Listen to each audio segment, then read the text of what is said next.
Welcome to Tabo Eminent Channel. In the United States, a green card certifies that a non-citizen or alien is legally authorized to live and work in the country.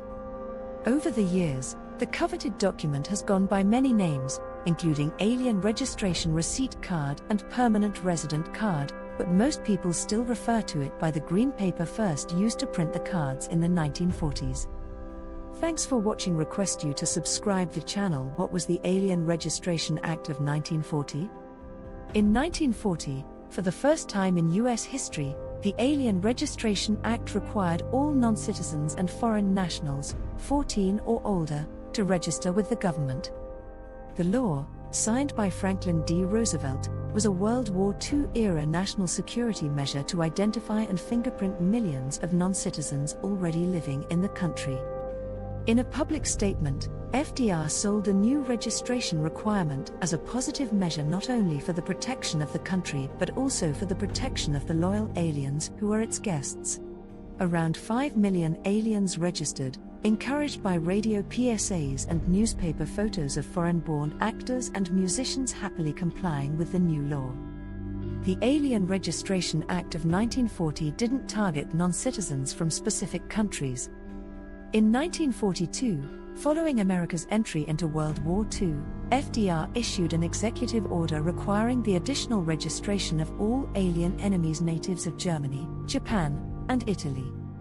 That order paved the way for the forced removal and internment of Japanese Americans. When were green cards first issued? The Alien Registration Act of 1940 required non-citizens to register at their local post office. Then they received a white-colored Alien Registration Receipt Card in the mail from the Immigration and Naturalization Service, INS. However, the original white card didn't distinguish between visitors, temporary workers and lawful permanent residents. When the war ended, alien registration continued, but it was done at ports of entry instead of post offices. Also, the INS started issuing 3 different registration cards to non-citizens, one for visitors, one for temporary workers and another for lawful permanent residents. The permanent resident card, officially called Form I-151, was printed on green paper. From that moment on, earning the right to live and work in the United States became known as getting a green card. Are green cards still green? Green cards have come in many colors and configurations. To combat counterfeiting and fraud, the INS changed the design of Form I-151 nearly 20 times between 1947 and 1977. In 1964, the paper color changed from green to pale blue, then dark blue a year later. Form I-151 was retired in 1977 and replaced with a machine-readable version called the Form I-551. Versions of that form have been pink, pink and blue, and finally green again in 2010. The latest version of the card, redesigned in 2023, is mostly green with the American flag and Statue of Liberty in the background. The origins of the green card trace back to a tense and uncertain moment in American history. In 1940, with World War II escalating across the globe, the United States government passed the Alien Registration Act, a law designed to keep better track of foreign nationals living inside the country. For the first time ever, every non-citizen was required to register with the government and carry proof of their legal presence. This proof came in the form of a small, simple document known as Form AR3, the very first ancestor of what we now call the green card. Over the next few years, immigration tracking became more structured. By 1946, the government introduced a new version of the identification card. This time, the card was printed on green tinted paper, not for symbolic reasons, but simply because the material was cheap, durable, and easy to mass produce. During the early Cold War years, immigration policy evolved again. In 1952, the Immigration and Nationality Act standardized the system and introduced the modern concept of permanent residency. The card's design and name changed repeatedly: blue, pink, beige, even white, but the public never stopped calling it the green card. It became more than a document, it became a symbol of opportunity, stability, and the promise of a new life in America. By the 2000s, counterfeiting risks and security concerns led to major redesigns, introducing fingerprinting, embedded data, holograms, and machine-readable features. In this atmosphere, Congress passed the Alien Registration Act of 1940, a sweeping measure that required every non-citizen to register, be fingerprinted, and carry proof of their legal presence at all times. For the first time, immigrants received a small, unassuming identity card known as Form AR3.